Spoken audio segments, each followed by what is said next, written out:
Yang pentingnya berjanji kan. Pemerintah Kota Lok Sumawe menggencarkan program orang tua asuh dengan mewajibkan pejabat daerah hingga perusahaan untuk menangani beberapa anak berisiko stunting. Saat ini tercatat sekitar 920 orang telah mengikuti program tersebut. Pejabat Wali Kota Lok Sumawe Imran kini memiliki 6 anak asuh di Kecamatan Muara II dan Muara I.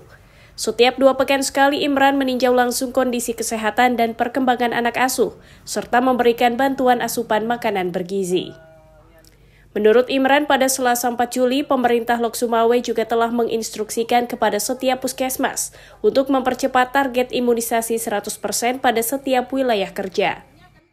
Makanya ini kita coba pacu dengan memberikan beberapa makanan tahan, khususnya itu yang paling cepat ya untuk menaikkan berat badan itu seperti telur, kemudian itu kacang hijau, dan tentunya itu kalau anak mau ini karbohidrat itu pasti harus ini dari beras atau nasi.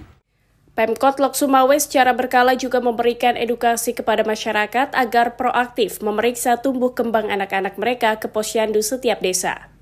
Pada tahun 2024, Presiden Joko Widodo menargetkan angka stunting turun dan mencapai target ke angka 14%.